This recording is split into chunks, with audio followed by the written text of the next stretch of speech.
We got big PlayStation updates, including a literal update for the Pro that makes the console better. Ubisoft is planning a surprise release, and we got a shake-up for the Assassin's Creed brand. It is all good news though, and we got way more gaming news, including what the Wolverine release date means, and way more. So good that you're joining the Sunday News Roundup, and let's go. Last week we discussed the sad news that Bluepoint, the Demon's Souls and Shadow of the Colossus remake studio was shut down, but now we've gotten a bit more information about what actually happened, including why we might never get a Bloodborne remake. Jason Schreier put out an excellent report on Bloomberg that reveals what we feared. Bluepoint wanted to make an original project after doing the Demon's Souls remake and helping with God of War Ragnarok. So on one hand, good that the Sony leadership let this team spread their wings, but they should have never let this 70-person team work on a God of War live service project. We now learned that a loose idea was for players to control different versions or aspects of Atreus as they battled through Greek hell. Director Eric Williams said after Ragnarok came out that about 50% liked the Atreus content and the other half didn't. So I really don't understand why they thought making a live service game where the idea is that you play something for a long time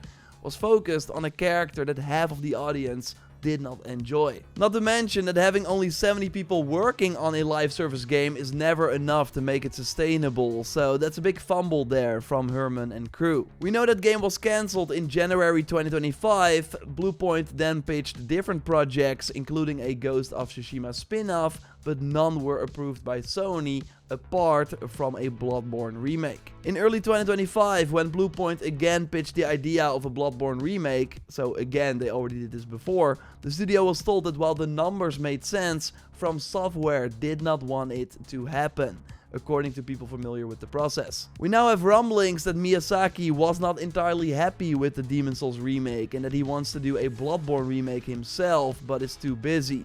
Sony owns the franchise and technically could move forward without them, but they are respecting From Software's decision, which is likely the right call since you don't want to upset one of the biggest game developers in the world. But will Miyazaki ever have the time? Probably not, right? He would rather, I think, work on something entirely new.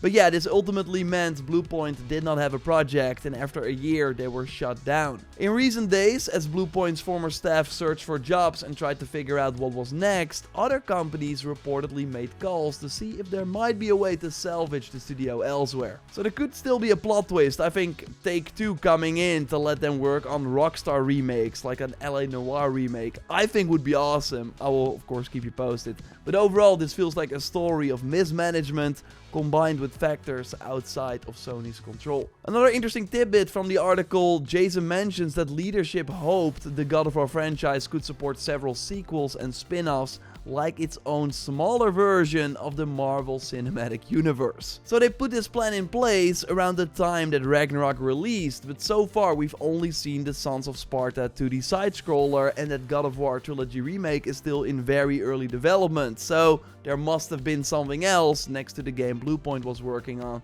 This strongly suggests to me that Corey is 100% making another game in the God of War universe. I posted this theory on Twitter, and Nick, who has a reputable track record, said that he is. Earlier, he also mentioned that the title would not focus on Atreus, but likely a different character. So place your bets in the comments, but it seems like my prediction might have been correct that Corey is doing something in the God of War universe. It should still feel like a new IP though, so different compared to the traditional God of War titles. A reveal seems to be planned for the end of the summer, likely during the September State of Play, with a release at the end of 2027. I will keep you posted here. So speaking of new feeling games in famous franchises, Assassin's Creed Hexe is seemingly taking a very different direction as well. So we got new rumors from Tom Henderson and some interesting shakeups within the franchise. Like, it's finally good news because Ubisoft has basically put Black Flag leaders in charge of Assassin's Creed.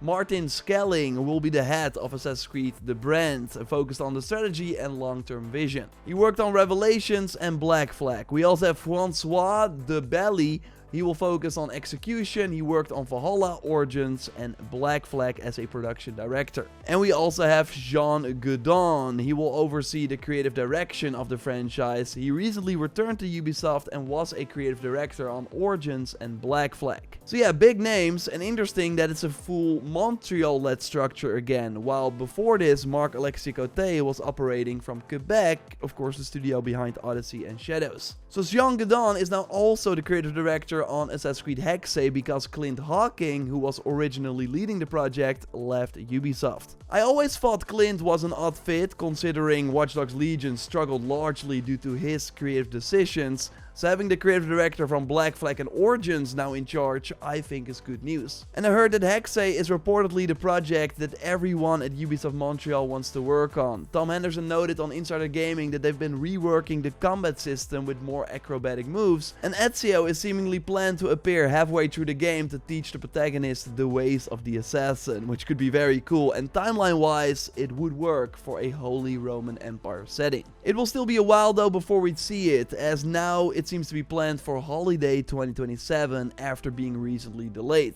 But Tom Henderson said the Black Flag remake should be announced before Ubisoft's investor call in May 2026. And real quick, it seems that Ubisoft is planning a director's cut style re-release for Watch Dogs Legion with new content and a so-called night mode, whatever that means. Legion performed decently at launch, but it did not reach the 10 million plus sales numbers of the previous entries. It also launched just weeks before Valhalla, which was very rough timing. So maybe this re-release is meant to push those long-term sales. But it's overall a sign of life, because Watch Dogs was not mentioned in recent Ubisoft restructuring news. So maybe the franchise is not dead after all, and if this is successful, it might lead to future iterations. Now, I've been thinking about what a next Watch Dogs game would look like, and I think it would be more of a linear, narrative-driven game that would be like a smaller budget than making another big urban environment open world.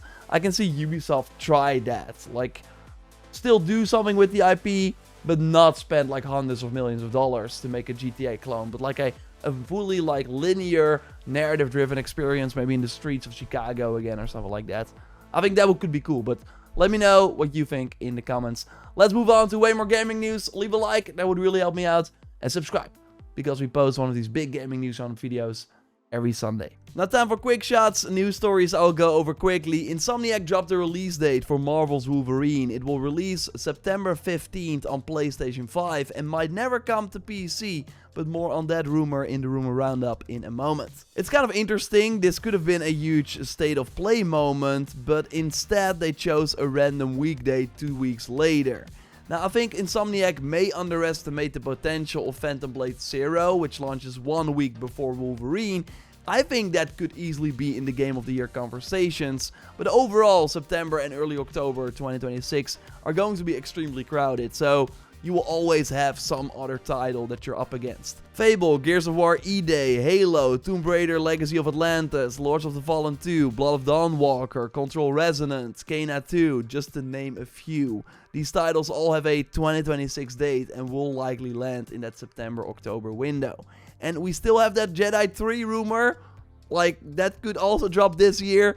I will of course keep you posted here, but it will be a bloodbath. Not all these games will succeed, sadly. The PlayStation 5 Pro is getting a big graphical update in March. The system uses an AI upscaling technology called PSSR to improve resolution while maintaining a high frame rate.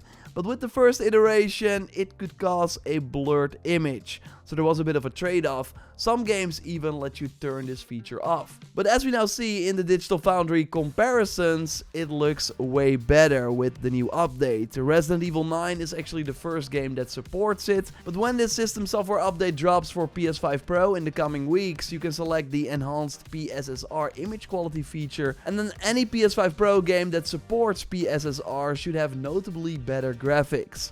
Like, it's really cool that we're now seeing software updates that can significantly improve a console's performance. This feature was also teased by several people a while back who also talked about Sony working on a native handheld, so that is likely true as well. And there were also rumors that the PlayStation 6 was originally planned for 2027, although we now recently had reports that that could be delayed due to the RAM issues. What we could still see next year though is the Hogwarts Legacy sequel. In an interview with Variety, Warner Bros. Leader G.B. Barrett said that 2025 was a year of reset after the division got distracted going after too many IPs with too broad a set of studios. So this year they of course plan to launch the Lego Batman game, which looks pretty good, but the real fruits will start coming in 2027-2028, when we return to some of our biggest franchises. The end of 2027 would be almost 5 years after Hogwarts Legacy released, so it's totally possible.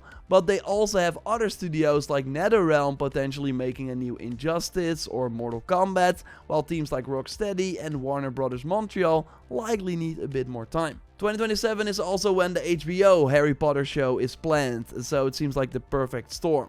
Although Paramount is now reportedly going to take over everything Warner Bros., including the games, after winning the bid from Netflix. Hard to say what the impact of that will be, but they would be stupid to mess with anything Hogwarts Legacy 2 related. Let me know what you hope to see from the sequel in the comments down below. Time for the rumor roundup, where we look at the biggest rumors and leaks and rate them with stars. 3 meaning I believe it, and 1 meaning let's take this with a huge grain of salt. This week there was a lot of discussion surrounding PlayStation games on PC, with Sony reportedly planning to stop porting console exclusive single player games to PC. For their live service games, which live and die by a healthy community, they will keep putting them across platforms. Helldivers 2, for example, has sold 20 million copies, with 13.1 million of them on PC and 5.6 million on PlayStation. Horizon Hunters Gathering is also launching day 1 on PC, with the port even made in-house at Guerrilla Games, but bringing these single player games over has not been as lucrative recently. It started out very strong with big sales for Horizon Zero Dawn, God of War, and even Days Gone, which performed very well, just like the first Spider-Man, but every sequel Sony has brought over has performed significantly worse, looking at these graphs from Alinea Analytics. With all these big PS5 sequels struggling to hit 1 million units on PC, you can start doing the math, like these titles are likely more valuable as system sellers for the console. Another interesting wrinkle is that the next Xbox is rumored to be PC first with Steam integration, meaning that you could potentially play PlayStation games on it.